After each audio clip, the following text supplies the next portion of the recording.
చేస్తూ దేవుని వాక్యాన్ని ప్రేమించి మరి ఆయన లేఖనాలను ధ్యానించడానికి ప్రేమతో వచ్చిన మీ అందరికీ మన ప్రభువును మన రక్షకుడునైన యేసుక్రీస్తు ప్రభు వారి పేరట మీ అందరికీ నిండు హృదయపూర్వకమైన వరాలు శుభాలు తెలియజేస్తున్నాను. మంచిదండి. మరి ఈ సమయంలో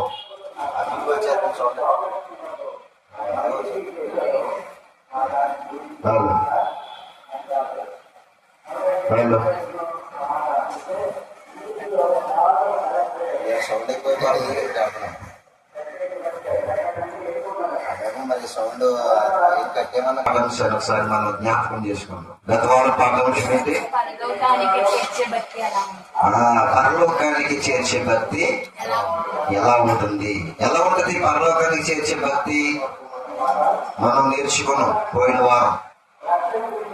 భక్తి అనేటువంటిది ఎలా ఉంటుందో, పరలోకానికి ఎలా చేరగలమో మనము గత వారంలో నేర్చుకున్నాం. ఎలాంటి భక్తి గల వారు పరలోక రాజ్యానికి వెళ్ళారంటే హింసలు పొందారు. వాళ్ళందరూ కూడా ఏమన్నారు? హింసలు పొందారు, కష్టాలు అనుభవించారు, బాధలు అనుభవించారు. దేని కొరకు? దేవుని రాజ్యం కొరకు. ఆత్మ విషయంలో ఏమైపోయారంట? దీనులుగా మారిపోయారు. వారికి ఉన్న చరస్థిర ఆస్తులన్నీ కూడా ఏం చేశారంట? అమ్మి పాడేశారు. అందుకనే వారు ఎక్కడికి వెళ్ళిపోయారు? దేవుని రాజ్యాన్ని స్వతంత్రించుకున్నారు. మరి ఆస్తులు కూడగట్టుకునే వారు దేవుని రాజ్యానికి చేరతారంటే దేవుని రాజ్యానికి వారు చేరరు. ఎలా చేరరో మనము మరి మార్కు గారు రాసిన సువార్తలో మనం చదువుకున్నాం. యవనస్తుడు బాల్యం నుండి కూడా మరి ధర్మశాస్త్రాన్ని అనుసరించుకొచ్చేట పరలోకం వెళ్ళిపోదామని. అనుసరిస్తే సరిపోదు, క్రియ కూడా చేయాలి. అప్పుడే మనం ఎక్కడికి వెళ్తామని చెప్పాడు? పరలోకం వెళ్తామని చెప్పాడు. పరలోకానికి వెళ్ళడానికి కావలసిన ప్రతి క్వాలిటీ, యేసుక్రీస్తు లాంటి బ్రతుకు మనకు ఉండాలి, అపోస్తులు లాంటి త్యాగం ఉండాలి. అలాంటి విశ్వాసం జీవితాన్ని మనం జీవిస్తేనే దేవుని రాజ్యానికి చేరగలం. ఈ రోజు కూడా మంచి పాఠాంశాన్ని మనము నేర్చుకుందాం. ఈ రోజు మన పాఠాంశం ఏంటంటే, దయచేసి మనం చదువుకుందాం. యేసుక్రీస్తును మనుషులు ఎందుకు విశ్వసించాలి? అర్థమైంది చెప్పిన పాయింట్ ఏంటి? యేసుక్రీస్తుని మనుషులు ఎందుకు విశ్వసించాలి? యేసుక్రీస్తును మనుషులు ఎందుకు విశ్వసించాలి? చాలా మంది యేసుక్రీస్తును నమ్ముకోండి అని చెప్తారు కదా. యేసు ప్రభువుని ఎందుకు నమ్ముకోవాలి? యేసు ప్రభువుని విశ్వాసం అసలు మనం ఎందుకు ఉంచాలి? ఎందుకు ఈ సువార్త ప్రకటన? ఎందుకు సమాజాన్ని క్రీస్తు వైపు తెప్పాలి అనేటువంటి పాయింట్ మీద మనం మాట్లాడుకోబోతున్నాం. ఈ అంశాన్ని దేవుడు అద్భుతమైన రీతిలో మనకి జ్ఞానమైనటువంటి సంగతులు మనకి చెప్పినట్లుగా ప్రార్థన చేసుకున్నాం. పరిశుద్ధాత్మ సహాయం కొరకు ప్రార్థన చేసుకుని వాక్య ధ్యానంలోకి వెళ్ళాం. దైవ సందర్భంలో వచ్చండి, బండ్లు మూసుకోండి, ప్రార్థనలోకి వివరించండి. ప్రార్థన చేసుకుని మరి వాక్య ధ్యానంలోనికి మనం వెళ్ళిపోతాం. ప్రార్థన. మహాపరిశుద్ధులు తండ్రి, మీ పరిశుద్ధమైన ఉన్నతమైన నామము, మా ప్రభువును మీ ప్రియ కుమారుడు రక్షకుడైన యేసుక్రీస్తు వారి ఉన్నతమైన నామములు మీకు కృతజ్ఞత స్తుతులు వందనాలు క్రీస్తు వారి కనుక తెలియజేస్తూ, తండ్రి మీ లేఖనాలను పరిశీలించడానికి వెళ్ళుచుండగా యేసుక్రీస్తు ప్రభువు వారిని మీరు భూమి మీదకు పంపించారు. ఆయన యందు విశ్వాసం ఉంచాలని మరి మీ లేఖనాల్లో మాకు తేటపరిచారు. ఆయన యందు విశ్వసించటం వల్ల మనుషులకు ఎందుకు లాభము, ఏ లాభం వల్ల మనుషులు మీ కుమారుని విశ్వసించాలో దాని గురించి నేర్చుకోవడానికి మీ లేఖనంలోకి వెళ్ళుచుండగా నిలబడి దాసునికి సముచితమైనటువంటి జ్ఞానాన్ని ప్రసాదించి నీ లేఖనాలలో క్రీస్తునందు విశ్వసించవలసినటువంటి ఆ భావనలు దాగినటువంటి భావాలను, సత్యాలను, మర్మాలను మాకు మీ లేఖనాల ద్వారా బయలుపరిచి మీ వారి నోట నుండి పరిశుద్ధాత్మ ప్రేరణ వల్ల పలికించమని ప్రార్థన చేస్తున్నాను. మీ దాసుడైన నాకు తోడుగా ఉండండి. సంయోచితమైన జ్ఞానం, పరిశుద్ధాత్మ దేవుని ప్రేరణను మాటలు చెప్పగలిగిన సామర్థ్యము నాకు దయచేయండి. నాకు తోడుగా ఉండి నా నుండి మీరే మాట్లాడమని మా ప్రభువును మీ కుమారుడు మా రక్షకుడైన యేసుక్రీస్తు వారి ఉన్నతమైన నామములో ఈ ప్రార్థన మీకు సమర్పించి అడిగి వేడుకుంటున్నాము తండ్రి. ఆమేన్. మంచిది. ప్రియమైన దేవుని వాళ్ళరా, యేసుక్రీస్తును మనుషులు ఎందుకు విశ్వసించాలి? మనమందరము ఎవరు మీరు యేసు ప్రభువుని నమ్ముకోండి అంటే నమ్ముకోకూడదు. వింటున్నారా? అందరూ చాలా జాగ్రత్తగా వినాలి మాట. యేసు ప్రభుని నమ్ముకోవడానికి యేసు ప్రభులో ఉన్న గొప్పతనం ఏంటి? ఏ గొప్పతనం ఉంటుంది మనం యేసు ప్రభుని నమ్మాలి. ఇవాళ ప్రపంచంతో కూడా దేవుని గ్రంథాన్ని చేతపట్టుకుని యేసుక్రీస్తు గురించి ప్రకటిస్తున్నారు. ఆయన ప్రకటించి వారి గురించి ఏమని చెప్తున్నారంటే, మీరు యేసు ప్రభుని నమ్ముకోండి అని చెప్తున్నారు. మరి యేసు ప్రభుని నమ్ముకోండి అంటే నమ్మేసుకున్నారా అంటే అలా నమ్ముకున్నారా? ఏదో ఒక ఆధారం ఉండాలి. ఎందుకు నమ్మాలి ఆయన? అసలు ఆయన నమ్మటం వల్ల మనిషికి కలిగేటువంటి ప్రయోజనం ఏంటి? మనిషికి యేసుక్రీస్తు వల్ల ఏ ప్రయోజనం ఉందని మనుషులు యేసుక్రీస్తు వారిని విశ్వసించాలి. అసలు ఎందుకు విశ్వసించరు? ఆయన ఏమి చూసి విశ్వసించరు మీరు? అసలు ఎవరు బాప్తిసం తీసుకుంటున్నారు? మీరు తీసేసుకున్నారా? అందరూ వెళ్తున్నారు కదా అని అందరితో పాటు ప్రార్థన చేస్తున్నారా? అందరూ గ్రంథం చేత పట్టాలని మనం కూడా గ్రంథం చేత పట్టాలన్నట్టుగా పట్టామా? దేని చూసి నువ్వు క్రీస్తుని నిజంగా విశ్వసించావు? అసలు దేని చూసి నువ్వు క్రీస్తుని విశ్వసించాలి?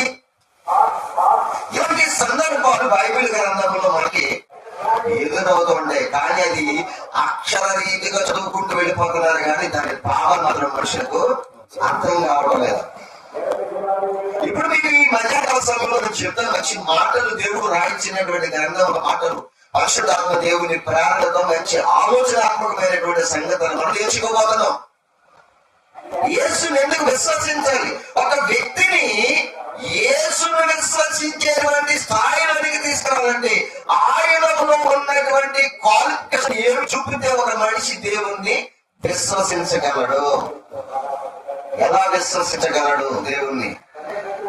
మనమందరము మనుషులను చూసి మారిన వారమే గాని నిజానికి క్రీస్తును చూసి మారిన వారు మాత్రము కాదు. అది డంకపదంగా చెప్పొచ్చు. ఎందుకని అంటారేమో, మన ఇంటి పక్కోళ్ళు, మన ఇంటి ముందులో, మన ఇంటి వెనకాలలో ఎవరు అంటారు, రామ్మ ప్రార్థన దగ్గర అంటూ ఉంటారు. అలా ప్రార్థనకి వెళ్తాం. వాళ్ళు బాప్తిసం తీసుకుంటున్నారమ్మా, నువ్వు కూడా తీసుకోవాలంటే తీసుకుంటావు. ప్రార్థనకి వెళ్తావు, బాప్తిసం తీసుకోమంటే తీసుకుంటావు. బైబిల్ కొనుక్కోండి, బైబిల్ కొనుక్కుంటావు. అది చేతిలో ఉంటది, కానీ బైబిల్లో ఉన్నది ఏదో నీకు ఏమాత్రం కూడా తెలుసు. నీకేం తెలిసిందా? ఎప్పటికైనా ఏమైనా తెలుసుకున్నారా? గ్రంథం ఉందంటే చేతిలో, గ్రంథములో ఏముందో నీకు తెలీదు. అందరికీ గ్రంథాలు చేతుల్లో పడుతున్నాయి. గ్రంథములో ఏముందో, గ్రంథాన్ని ఎలాగ నమ్మాలో, గ్రంథం ఏమి చూసి మనం నమ్మాలో, గ్రంథములు ఎవరి గురించి వ్రాయబడిందో చేతుల్లో గ్రంథాలు పట్టుకోవాలని అడిగితే ఒక్క సమాధానం రాదు, ఒక ప్రశ్న వేస్తే సమాధానం రాదు ఎవరి దగ్గర కూడా. బాగా ఆలోచించండి. మనము యేసు ప్రభుని విశ్వసించడానికి ఆయన ఏం చూసినా విశ్వసించాలి. అసలు యేసు ప్రభు వారిని విశ్వసించడానికి మూల కారణం ఏంటి? ఆయన ఏమైనా గొప్పతనం ఉందా? ఒకవేళ ఆయన విశ్వసించకపోతే మనిషికి ఏమైనా నష్టం ఉందా అని మనం గ్రంథములోనికి వెళ్ళి చూడగలిగితే మనము విశ్వాసులము కాదు. మొదటిగా మనం ఏం చేసుకోవాలట? మనము విశ్వాసులము కాదు. ముందుగా మనలను మనం ఏం చేసుకోవాలట? పరీక్షించుకోవాలి. ఏం చేసుకోవాలి? పరీక్షించుకోవాలి. మరి ఎవరు పరీక్షించుకుంటున్నారా? ఏదైనా బలహీనత వస్తే మనం ఏం చేస్తాం? టెస్టులు చేయించుకుంటాం. పరీక్ష అంటారు. టెస్ట్ చేసుకోవడం అంటే ఏంటో తెలుసండి? ఎగ్జామ్, పరీక్ష అన్నమాట. మరి నువ్వు ఎప్పుడైనా విశ్వాసము కాదు, నువ్వు ఎప్పుడైనా పరీక్షించుకున్నారా? మీరు ఎప్పుడైనా పరీక్షించుకున్నారా? అపోస్తలుడైనటువంటి పౌలు గారు కొరింథీలో ఉన్నటువంటి సంఘానికి 2వ పత్రిక రాసి ఏమని నడిచాడు? కొంచెం అది తగ్గించి అవి వచ్చాను.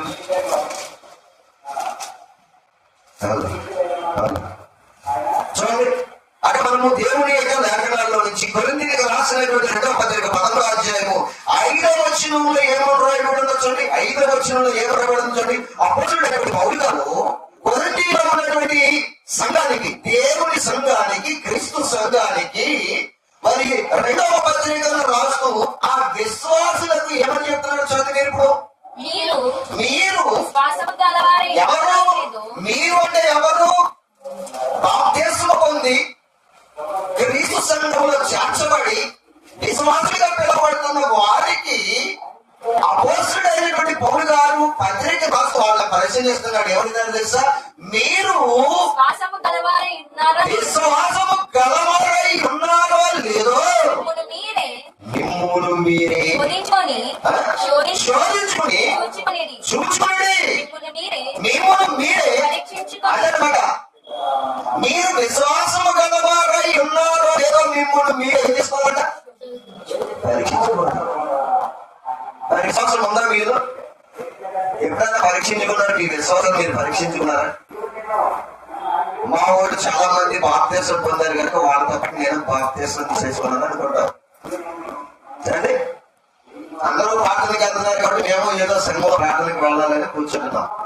ఎందుకు యేసు మీద ఏమి భావన కలిగింది? యేసు ప్రభువుని అందరూ నమ్ముకుంటున్నారు. మరి నిజానికి నమ్మిన వారు కొందరే. ఎందుకంటే బైబిల్లో కూడా యేసుక్రీస్తు వారు ఎవరు పుట్టాడు? భూమి మీద ఎవరికి జన్మించాడు? ఎవరికి జన్మించాడు? అమ్మా, కన్య మరియకు జన్మించాడు. తెలుసు కదా మనకు ఆ విషయం. ఎవరికి జన్మించాడు? కన్య మరియకి జన్మించాడు. ఆయన పుట్టిన తర్వాత మరల మరియమ్మ గారు వివాహం ఆడింది. ఎవరిని? యేసేపు గారిని వివాహం చేసుకుంది.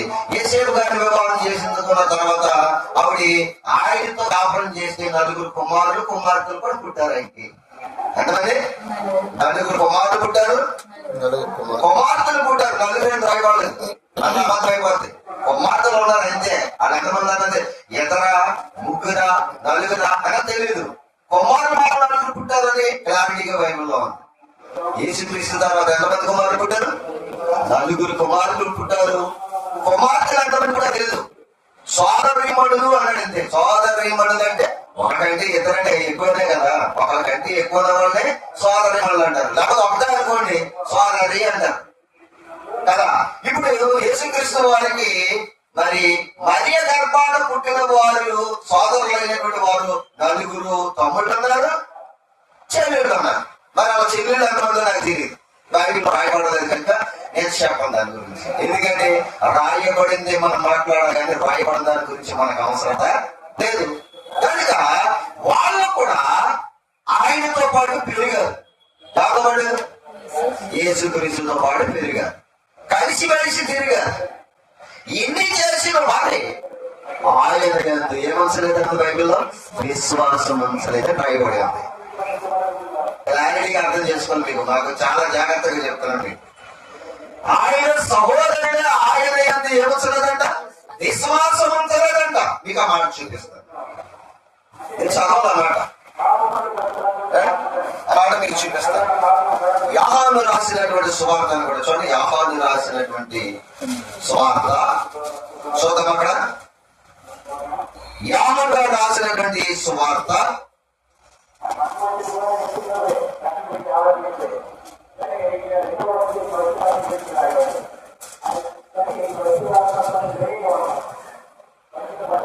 చదవండి.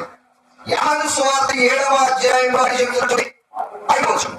యోహాను గారు రాసినటువంటి సువార్త 7వ అధ్యాయం 5వ వచనం ఏమని రాయబడిందో చూడండి. ఆయన సహోదరుడైనను ఆయన ఏమవుతుందట? బైబిల్లో లేదా? నా సొంత మాట నేను చెప్పను. నేను ఉన్నది చెప్తాను. బైబిల్ బాగా ఆలోచిస్తాను, బాగా చదువుతాను దేవుని గారు. ఎందుకంటే ఒక్క ఆత్మనైనా రక్షించాలనేది దేవుని యొక్క ఆలోచన ప్రణాళిక. మన పరిచర్యలో ఒక ఆత్మ రక్షించబడితే పరలోకంలో పండగ జరిగింది. పరలోకంలో పండగ చేయించుకోవడం కోసమే ఒక ఆత్మనైనా రక్షించాలనే ప్రయాసతో ఎంత బాగా కష్టపడి చదువుకోవడం బైబిల్. మీరు జాగ్రత్త ఆలోచించాలి మీరు. ఎందుకంటే ఆయన సహోదరుడు ఏం చేయలేదంట? ఆయనతో పాటు పెరిగి ఆయన తల్లికి పుట్టినటువంటి ఆ సహోదరుడే ఆయన విశ్వాసం ఉంచకపోవటం విచిత్రం. మరి వాళ్ళే విశ్వసించకపోతే ఏమి సంబంధము లేని నువ్వెలా విశ్వసించగలవు? యేసుక్రీస్తుని విశ్వసించగలవు? ఏం చూసి విశ్వసిస్తావు? ఆయన సహోదరుడు ఆయనతో పాటు పెరిగారు. ఆయన తల్లి గర్భం నుంచి పుట్టారు. బంధాన్ని కలిగి ఉన్నారు, తిరుగుతున్నారు. ఇలాంటి తిరిగిన వారే ఆయన గొప్పతనాన్ని చూసి వాళ్ళు ఏం చేయాలి? ఆయనే విశ్వసించాలి. కానీ ఆయన సహోదరుడే ఆయన యందు ఎప్పుడు అది కూడా తెలుసుకోవాలమ్మా. అమ్మా అది కూడా తెలుసుకోవాలి. ఎప్పుడు ఆయన యందు విశ్వాసం ఉంచనిది ఎప్పుడు అంటే ఆయన భూమి మీద బ్రతికి ఉన్నంత కాలం విశ్వాసం ఉంచలేదు. తర్వాత ఆయన గొప్పతనం ఏంటో తెలిసిన తర్వాత ఆయన తమ్ముళ్ళలో 2 తమ్ముళ్ళు ఏం చేశారు తెలుసా? విశ్వసించారు. ఒకడు యోధ, ఒకడు యాకోబు. యాకోబు పత్రికలు వచ్చారా? ఆ పత్రిక యాకోబు రాసిన పత్రిక ఆడుకున్నారు. యేసుక్రీస్తు వారి తల్లి అయిన మరియకు పుట్టినటువంటి యాకోబు, యేసుక్రీస్తు వారి తల్లి అయినటువంటి మరియకు పుట్టినటువంటి యోధా పత్రిక. ప్రకటన గ్రంథానికి ముందు యోధా పత్రిక. ఈ యోధా ఎవరనుకుంటున్నారు? యేసుక్రీస్తు వారి తమ్ముడు. ఈ యాకోబు ఎవరనుకుంటున్నారు? యేసుక్రీస్తు వారి తమ్ముడు. ఆయన బ్రతికి ఉన్నంత కాలం ఆయన యందు విశ్వాసం ఉంచలేదు, కానీ ఆయన చనిపోయి తిరిగి లేబడి పరలోకానికి వెళ్ళిపోయిన తర్వాత ఆయన గొప్పతనం ఏంటో తెలుసుకున్నారు. ఆయన యందు విశ్వాసం ఉంచి ఆయన గొప్పతనం గురించి పత్రిక రాశారు వాళ్ళు. అర్థమవుతుంది మీకు? ఆయన ఏం చూస్తారు? ఆయనతో పెరిగిన వారు ఆయన ఏం చూసి తర్వాత విశ్వసించారు, ముందు విశ్వసించారు మీరు అంటే ఆయన మరణ త్యాగాన్ని చూశారు, ఆయన సిలువలో పడినటువంటి బాధలు చూశారు, ఆయన మనుషులందరి పాపమును తన భుజముల మీద మోసినటువంటి పారాన్ని చూశారు, ఆయన మరణించి సమాధి చేయబడినటువంటి స్థితిని చూశారు, ఆయనను దేవుడు లేపటము వారు చూశారు, ఆయనను లేపిన తర్వాత మరల పరలోకానికి ఆయనను తీసుకుపోవటము చూశారు. ఈ చూసిన వీరు అప్పటి వరకు విశ్వాసం ఉంచని వీరు అవన్నీ చూసినప్పుడు వీరికి ఆయన యందు ఏం కలిగిందట? విశ్వాసం కలిగింది. అయితే ఇప్పుడు వారికి బాగుంది. ఆయన యందు వారు ఏం చేశారంట?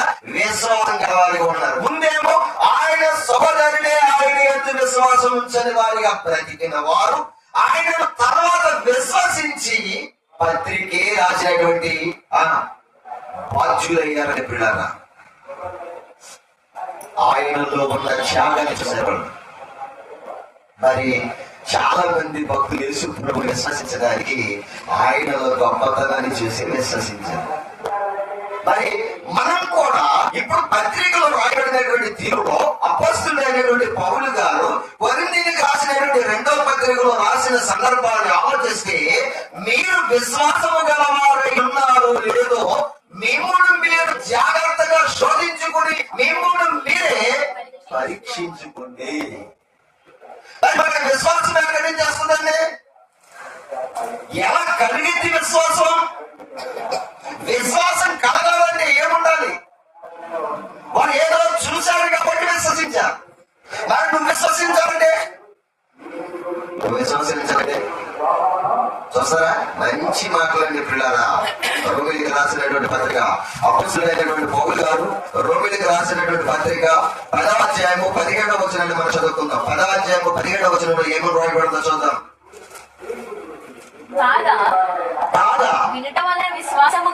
చూడండి, వినుట వలన ఏం కలిగిందంట? విశ్వాసము.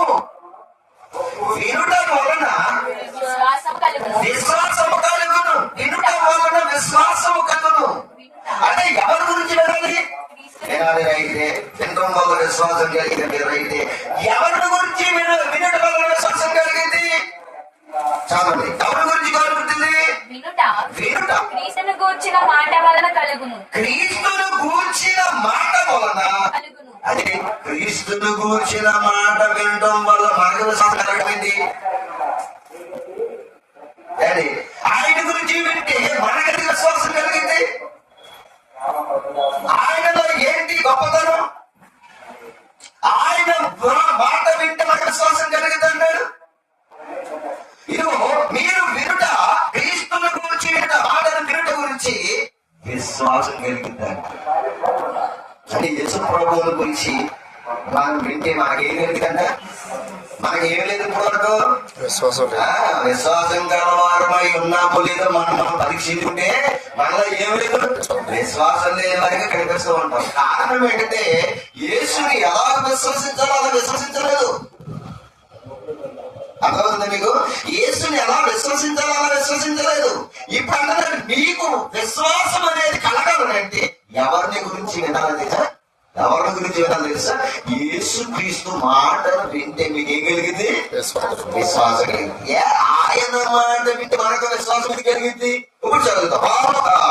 ఎబ్రిల్కి రాసిన పత్రిక, ఎబ్రిల్కి రాసినటువంటి పత్రిక 12వ చదవండి. ఎబ్రిల్కి రాసినటువంటి పత్రిక 12వ అధ్యాయము 2వ వచనాన్ని మనం చదువుకుందాం. 2వ వచనం. ఎబ్రిల్కి రాసినటువంటి పత్రిక 12వ అధ్యాయము 2వ వచనం. మనలను ఆవరించి మనము కూడా ప్రతి భారము సులువుగా చిక్కులు పెట్టు పాపము విడిచిపెట్టి అదిగో చూడండి, విశ్వాసమునకు కర్తయు దానిని కొనసాగించువాడునైనా. అదేనమాట, యేసు వైపు చూడడానికి గల కారణం ఏంటంటే యేసు క్రీస్తు వారు అనుకున్నారు విశ్వాసమునకు కర్త. దేని కర్త? యేసు ప్రభువారు. విశ్వాసమునకు కర్త యేసుక్రీస్తు వారు. ఇంకో విషయం, ఆయన వైపు చూస్తే నువ్వు విశ్వాసములో కొనసాగిపోతావంట. దానిని కొనసాగించేవాడు ఎవరుకుంటారు? యేసు. యేసు వైపు చూసుకుంటూ వెళ్ళిపోతే మనము విశ్వాసములో కొనసాగిపోతామంట. మరి మనం ఎవరి వైపు చూస్తాం? లోకం వైపు చూస్తున్నాం. అందుకనే మనలో ఏమి లేదు? విశ్వాసం లేదు. మీరు విశ్వాసం లేదని దేవుడు ఎప్పుడు చెప్పేశాడు. మనము విశ్వాసం ఉంచడానికి గల కారణాలు ఏంటో ముందు చెప్పిన మంచి విషయాన్ని మనకి దేవుడు చెప్పిన మాటలు. ఆయన ఎంత విశ్వాసం ఉంచడానికి మూల కారణములు ఉంది. ఆ కారణమును బట్టి మనం ఆయన ఎంత విశ్వాసం ఉంచగలవారమై ఉన్నాము. విశ్వాసమునకు కర్తవ్యం, దానిని కొనసాగించేవాడు కూడా ఆయనే. ఆయన వైపు చూడాలి, ఆయన మాట మనము విన. ఆయన మాట వినుట వలన మనకి విశ్వాసం కలిగింది. ఆయన వైపు చూసుకుంటూ నడిస్తే మనం విశ్వాసంలో కొనసాగుతాం. మరి అందుకే ఈ అపోస్తలుడైనటువంటి పౌలు గారు సంఘాలకు ఏమని రాస్తున్నాడంటే, మీరు విశ్వాసము గలవారు అవ్వాలంటే క్రీస్తుని గురించిన మాట వినాలి. ఎందుకంటే యేసుక్రీస్తు వారే విశ్వాసమునకు కర్తయు దానిని కొనసాగించేవాడునై ఉన్నాడు కనుక మీరు ఆయన వైపు మాత్రమే చూడండి అన్నాడు. ఎందుకని విశ్వాసం ఉంచవలసిన అవసరం ఏమొచ్చింది అంటే అద్భుతమైన మాట చెప్తాడు. ఎవరు చెప్తున్నా తెలుసండి? పేతురు గారు చెప్తాడు. అద్భుతమైన మాట ఎవరు చెప్తారు చెప్పండి? పేతురు గారు చెప్తాడు. చూద్దాం మనం ఒక మంచి మాట. 16వ అధ్యాయం పౌలు గారు చెప్తాడు, పేతురు గారు కాదు. పౌలు గారు చెప్తాడు. అపోస్తలుడైనటువంటి పౌలు గారు చెప్తాడు. అపోస్తలుల కార్యాలు 16వ అధ్యాయం. పౌలును శీలను శరసాలలో వేసి బంధిస్తారు. శరసాలలో వేసి బంధించినప్పుడు పౌలు శీలలు ఏం చేస్తారంటే కీర్తనలు పాడి మధ్యరాత్రి వేళ దేవునికి ప్రార్థన చేయొచ్చు, పాటలు పాడుతూ ఉంటారు. అయితే శరసాల నాయకుడు ఒకడు ఉంటాడు. శరసాల నాయకుడు ఒకడు ఉంటాడు. చూస్తారా? అపోస్తలుల కార్యాలు 16వ అధ్యాయము 31వ వచనం చదవండి. 31వ వచనం. అందుకు వారు ప్రభువైన యేసునందు విశ్వాసముంచును, అప్పుడు నీవును నీ ఇంటి వారును, అది నీవును నీ ఇంటి వారును రక్షణ పొందాలనంటే నువ్వెవరు ఎంత విశ్వాసం ఉంచాలి? ప్రభువైన యేసు క్రీస్తు ఏమంచాలంట? విశ్వాసం ఉంచాలి. అంటే నీకు రక్షణ కలగాలనేది ఏం కావాలి? ఏం అవసరమైంది? విశ్వాసం. ఎందుకంటే నీ విశ్వాసమే నిన్ను రక్షిస్తుంది. స్వస్థత మాట ఏంటండి? ముందు నీ విశ్వాసమే నిన్ను రక్షించు.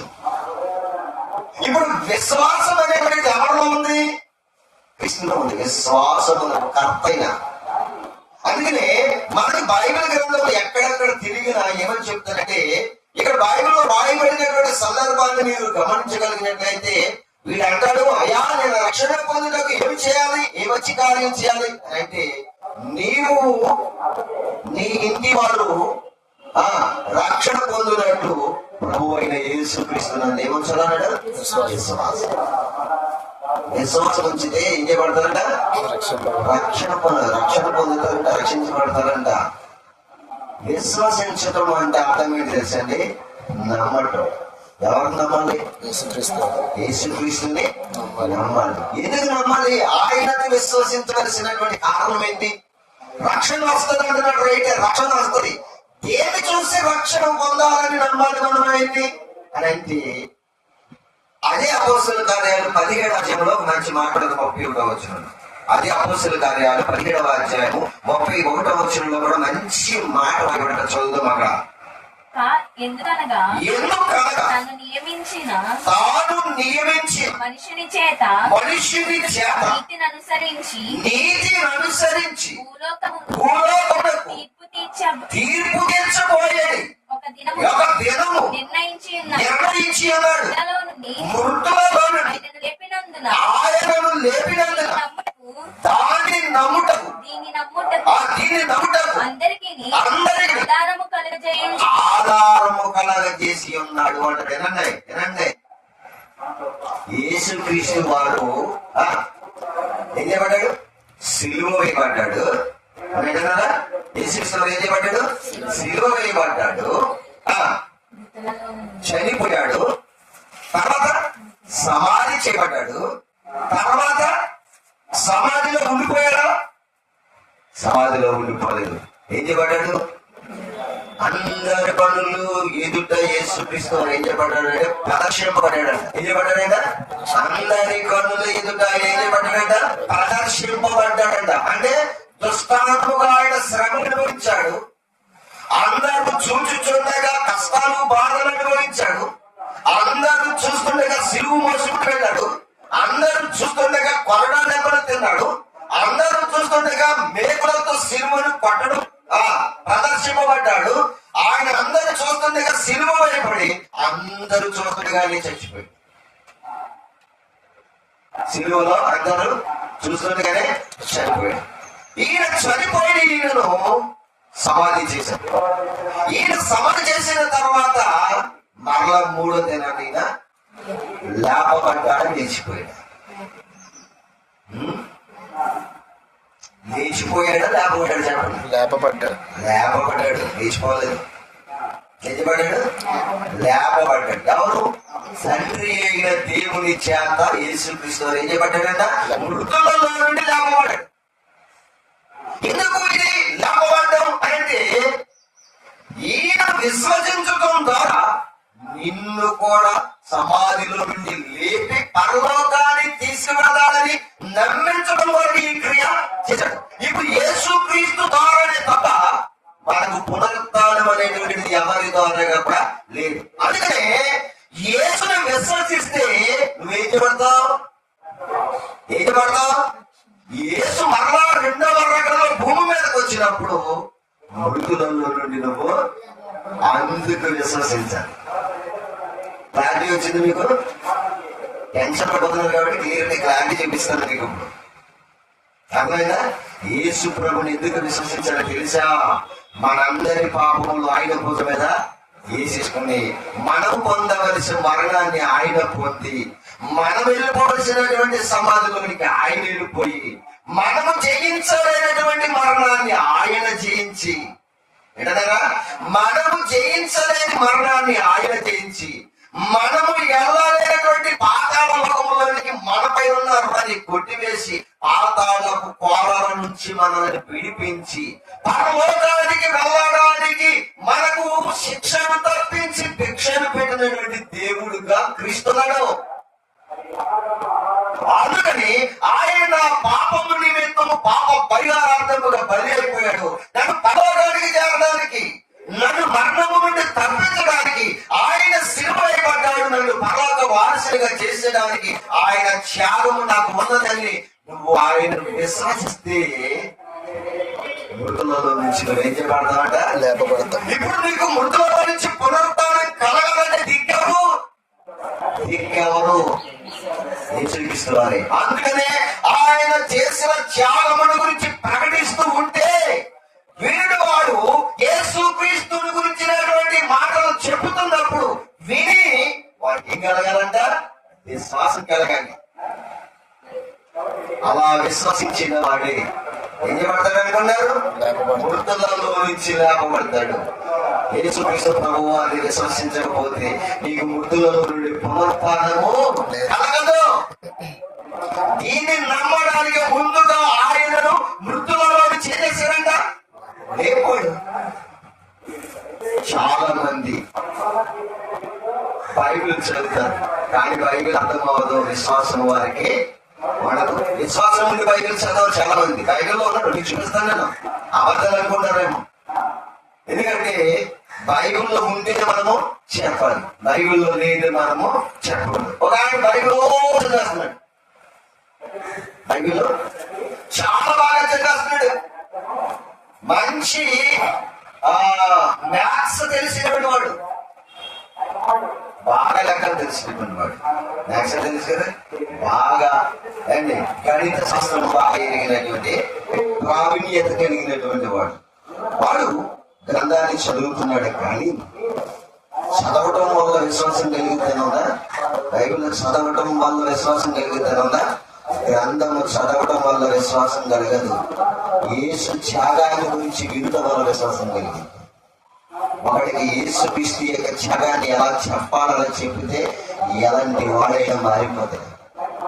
మారిపోతాడు. మారిపోయిన వారిని చెప్తుంది. యేసు ప్రభుని ఈడు దేవుని కుమారుడు అన్నాడు. నువ్వు దేవుని కుమారుడు వేటా అని చెప్పి దూషించిన వాడే, శిక్షించిన వాడే ఆయనతో పాటు సిలువ వేయబడ్డాడు. బందిపోయిందా? వాడు దేవుని కుమారుడు కాదని దూషించిన వాడే ఆయనతో పాటు సిలువ వేయబడినప్పుడు ఆయన పొందుచున్న దెబ్బలను, ఆయన అనుభవిస్తున్నటువంటి శ్రమను, బాధాన్ని, హింసను చూసి ఆయన చనిపోక ముందు ఏమన్నా తెలుసా? అయ్యా, నువ్వు నిజముగా దేవుని కుమారుడు అని నేను విశ్వసిస్తున్నాను అని. నీవు మరలా చనిపోయి తిరిగి లేపబడతావని నువ్వు చెప్పిన మాట నేను విన్నాను. నువ్వు లేపబడిన తర్వాత పరలోకానికి వెళ్ళిపోయి మరలా ఒక రోజు భూమి మీద వచ్చి మృతులను లేపుతానని చెప్పావు కదా. ఆ మృతులను లేపునప్పుడు నీ రాజ్యంలోనికి వచ్చినప్పుడు నన్ను ఒకసారి జ్ఞాపకం చేసుకో అని అడిగాడు. ఏం చేసుకోమన్నాడు? నన్ను ఒకసారి జ్ఞాపకం చేసుకో అన్నాడు. ఆడి మార్పు చూసిన యేసుక్రీస్తు వారు నేనే నీవు నాతో కూడా పారదర్శిలో ఉంది అని తీసుకుపోయాడు. మార్పు లేని వాడు కూడా విశ్వసిస్తాడు. క్రీస్తు త్యాగాల గురించి చెప్పేలా చెబితే ఆయన త్యాగాన్ని కళ్ళారంచాడు యేసు ప్రభువాన్ని. ఆయన అనుభవిస్తున్న బాధను చూశాడు. ఆయన ఎన్ని అనుభవిస్తున్న నోటి మాటతో ఎన్ని చెప్పలేనటువంటి స్థితిలో ఉండటం, ఆ మౌనము, ఆ త్యాగము చూసిన వ్యక్తికి ఆయన గూర్చి చూడగానే మార్పు చేసింది. ఆయన గూర్చి చూసిన వాడే మారిపోయాడంటే ఆయన త్యాగాన్ని గురించి మనం చెబితే మనుషులు మారిపోతారు. విశ్వసించాలి. విశ్వాసమునకు కర్త ఆయనే.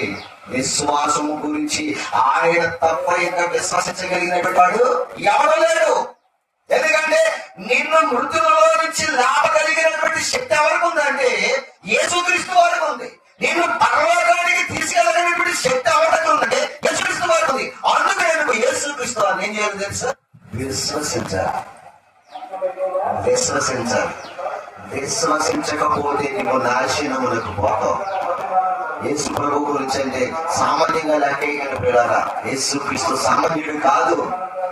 ఆయన యందు విశ్వాసం ఉంచడానికి మనుషులు ఎందుకు విశ్వసించాలంటే ఆయన మరణ త్యాగం చేసిన వాడు, మృతులలో వచ్చి పునరుత్థానమైన వాడు, సజీవుడిగా లేపబడిన వాడు, భూలోకమును మనుష్యులను అందరినీ ఆ పాపములన్నిటినీ భారములు భుజం మీద వేసుకున్నవాడు.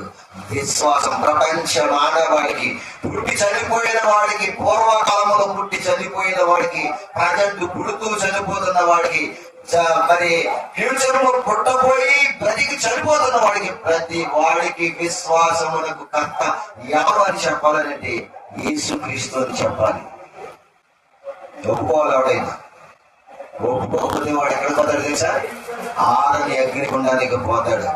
శిక్ష నుండి తప్పించిన వాడు యేసుక్రీస్తు. ఎప్పుడైనా బాగా విశ్వసించండి. మిమ్మల్ని శిక్ష నుండి తప్పించిన వాడు ఎవరుకున్నారు? నీ పాపము నుండి చూస్తే నువ్వు అసలు చావవలసిన వ్యక్తులు, అసలు పాతానికి పోవలసిన వ్యక్తులు, రక్షణ లేదు నీ జీవితానికి. అలాంటి నీ పాపపు జీవితాన్ని ఆయన మార్చుకుని ఆయన గొప్ప గొప్ప జీవితాన్ని మనందరికీ కూడా ధారాళంగా ఇచ్చేసాడు. ఎందుకు విశ్వసించలేకపోతున్నావు ఆయన్ని? ఎందుకు నమ్మలేకపోతున్నావు ఆయన్ని? ఆయన నమ్మకం లేకపోతే నీకు దిక్కుండదు.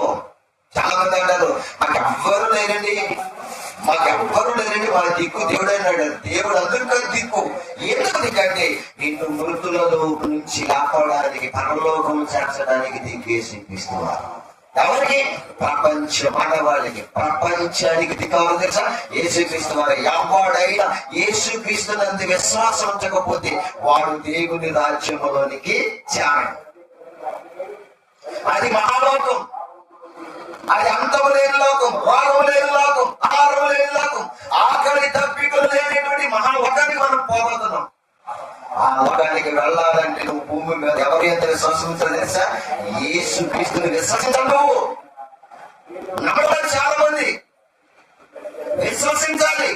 విశ్వసించిన నీవు బాప్తిసం పొందాలి. ప్రభా నా పాపని కోసం మరి మరణించు, ఈ బాప్తిసం పొందితే నాకు రక్షణ వస్తుందని చెప్పగలిగా నేను విశ్వసించినట్టు కూడా లేదని చెప్పాలి.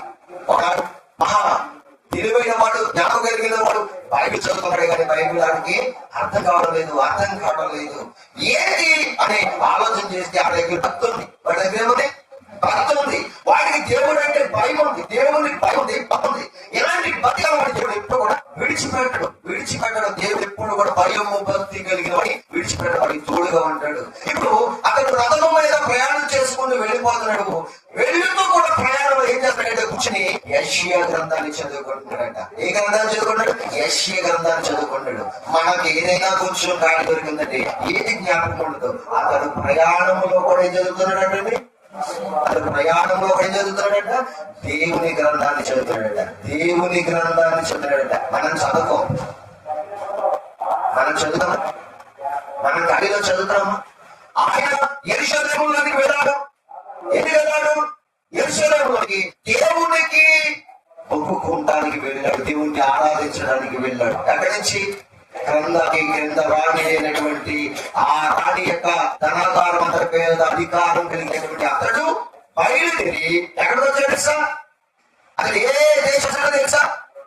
ఇథియోపియా అంట. చదవాలి అపోస్తల కార్యాలు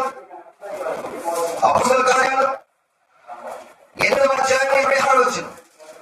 8వ అధ్యాయము 26 వచ్చిన. అపోస్తల కార్యాలు 8వ అధ్యాయము 26 వచ్చినలో ఏమని రాయబడిందో చూడండి. మీరు ఏమని రాయబడిందో చూడండి. ప్రభువు దూత నీవు వచ్చి దక్షిణముగా వెళ్ళి యెరూషలేము నుండి గాజాకు పోగు అన్న మార్గంలో తెలుసుకుని కొమ్మని పిలుపుతో చెప్పగా అతడు లేచి వెళ్ళాడు. అప్పుడు చూడండి ఐథియోపియలు చూసారండి ఎక్కడికి వచ్చాడు? ఐథియోపియల నుంచి వచ్చాడు. ఎక్కడికి? యెరూషలేము దేవుని ఆరాధించడానికి వచ్చాడు. దేని మీద వచ్చాడు? రథం మీద వచ్చాడు. రథం మీద ఐథియోపియల నుంచి, ఆ దేశం నుంచి ఏ దేశానికి వచ్చాడు? యెరూషలేములో దేవాలయం ఉండేటప్పుడు ఆ యెరూషలేములో దేవాలయంలో దేవుణ్ణి ఆరాధించడానికి వచ్చాడు. వచ్చి ఆరాధించి మరలా తిరిగి వెళ్ళిపోతూ యెషయా గ్రంథాన్ని చదువుకున్నాడు. చదవడానికి ఏమన్నా చూడు, చదవాలి. అప్పుడు 28వ వచనం, అతడు తిరిగి వెళ్ళొచ్చు తన రథము మీద కూర్చుని ప్రవక్త అయిన యెషయా గ్రంథము చదువుతుండేను. అప్పుడు ఆత్మ పిలుపుతో నీవు ఆ రథము దగ్గరికి పోయి దాన్ని కలుసుకుని చెప్పాను. పిలుపు పరిగెత్తుకుని పోతుండగా 1వ వచనం, అతడు లేఖనముల యొక్క చదువుతున్న భాగం మీదనగా ఆయన గొర్రెల వలె మొదకు తేబడిన ఎలాగో మౌనముగా ఉండను, అలాగే ఆయన నోరు తెరవకుండాను. ఆయన దీనత్వమును బట్టి ఆయనకు న్యాయ విమర్శన జరగకపోయాను. ఆయన సంతానము ఎవరు వివరింతురు? ఆయన జీవమును భూమి మీద నుండి తీసివేయబడినది. అప్పుడు నపుంసకుడు ప్రవక్త ఎవరి గురించి ఎలా చెప్పుచున్నాడు అని అడుగుతున్నాడు. పిలుపుని తన గురించి చెప్పుకున్నాడా ప్రవక్త? యెషయా గురించి చెప్పుకున్నాడా అంటే కాదురా బాబు అని అప్పుడు మొదలైన ప్రసంగం. ఎవరు ప్రసంగం మొదలు పెడతాం? పిలుపుగా యేసుక్రీస్తు శిష్యుల్లో ఒకటైన అర్థమవుతుంది మీకు? యేసుక్రీస్తు వారి శిష్యులలో అపోస్తలత్వం పొందిన వాడు ఒకడు ఫిలిప్పు. ఈ ఫిలిప్పు ఐథియోపియుడైనటువంటి నపుంసకుడి దగ్గరికి వెళ్ళి ఆ గ్రంథం చదువుతున్న సందర్భాన్ని ఏమైనా నువ్వు గమనించితవా గ్రహించిదా అని అడిగినప్పుడు ఐథియోపియుడు అంటున్నాడు, అసలు దాని గురించి ప్రాప్తం గురించి మాట్లాడుకుంటున్నాడు, ఇంకెవరి గురించి అయినా మాట్లాడుతున్నాడని ఈ ఐథియోపియుడైన నపుంసకుడు ఫిలిప్పుని అడుగుతున్నాడు. అప్పుడు ఫిలిప్ అంటున్నాడు, ఇది ప్రవక్త యెషయా గురించి కాదు, నీ పాపముల నిమిత్తము, సర్వభూమి మీద ఉన్న మనుషుల పాపం నిమిత్తము శిలువ మీద పాపభారాన్ని పొలం మీద వేసుకుని మోసినటువంటి క్రీస్తుని గురించి. ఆయన పాపములన్నీ కూడా తీసివేశాడు. ప్రతి మనిషి యొక్క పాపాన్ని ఆయన భుజం మీద వేసుకున్నాడు. పాపం వల్ల వచ్చిన జీతము ఏంటది? మరణము. పాపం వల్ల వచ్చిన జీతం మరణం అయితే ఆ పాపాన్ని ఆయన భుజం మీద వేసుకుని ఆ మరణాన్ని ఆయన మరణం చేత ఏం చేశాడంట? ఆయన మరణం చేత ఏం చేశాడంట? కొట్టేశాడు. యేసుక్రీస్తు వారు మన మరణాన్ని కొట్టివేశాడు. మనం పరలోకానికి వెళ్ళడానికి, పునరుత్థానం పొందడానికి మనకి జీవాన్ని కలగజేశాడు. ఆయన యందు విశ్వాసం ఉంచిన వాడు ఏమవుతాడంట? ఆయన యందు విశ్వాసం ఉంచిన వాడు ఏమవుతాడంట? తిరిగి లేపబడతాడు. ఏమంటాడు? సమాధిలో నుంచి బయటికి వస్తాడు. అందుకనే యేసుక్రీస్తు వారు ఏం చెప్పాడంటే, నా యందు విశ్వాసం ఉంచి వాడు చనిపోయినను మరలా బ్రతుకుతాడు. చూద్దాం ఆ మాట. యోహాను రాసినటువంటి సువార్త 11వ అధ్యాయం చదువుదాం. ఆ మాటను చదువుదాం. ఏమని రాకుండా చూడండి. అక్కడ యోహాను గారు రాసినటువంటి సువార్త 15వ అధ్యాయము 11వ అధ్యాయం 25వ వచనం. 11వ అధ్యాయం 25వ వచనం ఏమని రాయబడింది అక్కడ? అందుకు యేసు పునరుత్థానమును జీవమును నా యందు విశ్వాసముంచువాడు చనిపోయినను బ్రతుకుతాడు. చనిపోయిన బ్రతుకుతాడు అర్థం ఏంటి? చచ్చిపోయినాడు అందరూ ఇప్పుడు మళ్ళీ ఆయన మాట ఏంటి? బ్రతుకుతాడు. దానికి కదా అర్థం. ఇప్పుడు చనిపోయినను ఆయన యందు విశ్వాసం ఉంచి ఇప్పుడు చనిపోయేవాడు ఆయన వచ్చినప్పుడు మరలా తిరిగి బ్రతుకుతాడని అర్థం చెప్తున్నాడు. ఇప్పుడు యేసు ప్రభువు చెప్తున్నాడు. ఏమని చెప్తున్నాడు? నా యందు విశ్వాసం ఉంచి భూమి మీద చనిపోతే మరణ దగ్గర నుంచి భూమి మీదకి వచ్చినప్పుడు నా యందు విశ్వాసం ఉంచి చనిపోయిన ప్రతి వాడు ఆ దినాన మృతులలో నుంచి లేపబడతాడు అని చెప్తాడు. అర్థమవుతుంది? ఇప్పుడు ఎంత బాగుంటుంది. ఇప్పుడు ఈ మాటను విశ్వసించి మనం భూమి మీద బ్రతికిన కాలంలో యేసు ప్రభువునందు విశ్వాసం ఉంచి బాప్తిస్మం పొందుకుని సంఘ సహవాసం కలిగిన జీవితాన్ని కలిగి ఉంటే ఆ విశ్వాసం మరి ఏముండాలంటే, యేసు భూమి మీదకు వచ్చినప్పుడు నేను భూమి మీద లేకపోయినా సమాధిలో ఉన్న ఆయన యందు నేను విశ్వాసం ఉంచి బ్రతికాను కాబట్టి ఆయన వచ్చినప్పుడు నన్ను లేపుతాడన్న విశ్వాసంతో బ్రతికి చచ్చిపోవాలి. అలా చచ్చిపోవాలి. అదే చెబుతున్నాడు ఇక్కడ 11వ అధ్యాయం 25వ వచనంలో చెప్తున్న మాట. అయితే చదవండి 11వ మాట. అందుకు యేసు పునరుత్థానమును అక్కడ చూడండి, పునరుత్థానాన్ని నేనే, జీవాన్ని కూడా నేనే, నా యందు విశ్వాసం ఉంచువాడు అది చూడండి చనిపోయినాడు మరలా బ్రతుకుతాడు. బ్రతికి నా యందు విశ్వాసం ఉంచువాడు బ్రతికి నా యందు విశ్వాసం ఉంచు ప్రతివాడు ఎన్నటికీ చనిపోయాడు. ఎన్నటికీ చనిపోయాడు. అర్థం ఏంటంటే పరలోకములో చావు లేదు. పరలోకం గురించి చెబుతాడు యేసుప్రభువు. ఇది సందర్భం ఎందుకు చెబుతాడు? పరలోకం లేపబడిన తర్వాత ఆయన వచ్చినప్పుడు భూమి మీదకి 2వ రాకడలో వచ్చినప్పుడు మృతులైన ఆయన వారందరూ లేపబడిన తర్వాత ఆ వెళ్ళిపోయే లోకంలో విశ్వాసము భూమి మీద కలిగి జీవించి బ్రతికి చనిపోయాడు కనుక ఆ తీసుకు వెళ్ళబోయే లోకంలోనికి ఆయన యందు విశ్వాసం వచ్చిన వాడికి ఏమి లేదంట? చనిపోడంట. మన చదవమాట, మన చదువుతున్న మాటని. అందుకు యేసు పునరుత్థానమును జీవమును నేనే, నా యందు విశ్వాసం ఉంచువాడు చనిపోయినను బ్రతుకుదు. బ్రతికి చనిపోయిన బ్రతికి నా యందు విశ్వాసం ఉంచువాడు. మనము బ్రతుకులో ఏముంచాలి? ఇప్పుడు యేసుక్రీస్తు నందు విశ్వాసం ఉంచాలి. అది చెప్తున్నాడు, క్లారిటీ చెప్తున్నాడు. బ్రతికి నా యందు విశ్వాసం ఉంచువాడు, బ్రతికి నా యందు విశ్వాసం ఉంచు ప్రతి వాడు అన్నాడు. ఒకడు కాదు, ఇద్దరు కాదు, ముగ్గురు కాదు, ప్రపంచంలో ఉన్న ప్రతి వాడు, స్త్రీ అయినా పురుషుడైనా సంఘంలో చేర్చబడిన తర్వాత వారికి ఆ స్త్రీ అని కానీ పురుషుడని కానీ గ్రీసు దేశస్తుడని కానీ భేదమేమీ కూడా లేదు. అందుకనే మీరు భేదము లేకుండా ప్రతి వాడును అన్నాడు. చూడండి, ఎన్నటికీ చనిపోడు, ఎన్నటికీ చావలేదండి వాడికి. క్రీస్తుని నమ్మకపోయి చచ్చిపోయినా గాని ఏమి లేదు. క్రీస్తుని నమ్మకపోయి చచ్చిపోయినా చావలేదు. ఎందుకంటే ఆత్మకి ఏమి లేదు, చావు లేదు.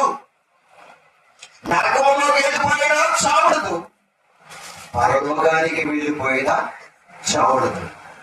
మరి అక్కడ వెళ్ళిపోతే సుఖశాంతులతో బ్రతికుతాడు. ఎక్కడ? పరలోకములు. అక్కడ శరీరానికి ఉన్న రోగాలు, శరీరానికి కావలసిన అవసరం ఏమి ఉండవు. మన శరీరం ఈ మట్టి శరీరం కాదు, ఇది మహిమా శరీరముగా మారిపోతుందంట. ఎప్పుడు యేసుక్రీస్తు వారు రెండవ రాకడలో భూమిలో నుంచి పాతాళంలో నుంచి నీ ఆత్మను బయటికి రమ్మని పిలిచినప్పుడు ఆ ఆత్మ ఏ దేహాన్ని కలిగి ఉంటుందో తెలుసండి, మహిమా శరీరాన్ని మార్చుకుని వెళ్ళిపోతుందండి యేసు ప్రభు మాట చేత. ఎవరికది ఆ అపాయింట్మెంట్? ఎవరికి ఆ అపాయింట్మెంట్? ఎవరికి? భూమి మీద బ్రతికినప్పుడు విశ్వాసము కలిగి బ్రతికిన వాడికి మాత్రమే శాశ్వతం. అలా తప్ప విశ్వాసం అంటే ప్రభు అంటే ఎవరో నమ్ముకున్నట్టు నమ్ముకోకండి. దేవుని అందరూ వెళ్తున్నారని ప్రార్థనకి వెళ్ళకండి. విశ్వసించాలి, ప్రత్యేకంగా విశ్వాసంలో. ఇప్పుడు నపుంసకుడు ఏమంటున్నాడు తెలుసా? అయ్యో, ఈయన నా మరణాన్ని కొట్టిన వాడా, ఈయన పాతాళము నుండి నా ఆత్మను తప్పించిన వాడా, అయ్యో ఈయన నా పాపములను పరిహరించిన వాడా, నా కొరకు ఈయన బలైపోయాడా, అయితే నేను పక్షం పొందాలనుకుంటున్నాను. ఏటి ఆటంకము? నీళ్ళు ఉన్నాయి కదా అడిగి. ఎవరు? నపుంసకుడు. ఎవరు అడుగుతున్నాడు? పిలుపు అడుగుతున్నాడు. అయ్యా నాకు బాప్తిసం ఇచ్చి అయితే ఆయన ఎందు నేను బ్రతకాలనుకుంటున్నాను అన్నాడు. నీకు బాప్తిసం ఇవ్వడానికి నాకేమో అభ్యంతరం లేదు, కానీ ఒకటి మాత్రం ముందు అబ్బాయి అన్నాడు.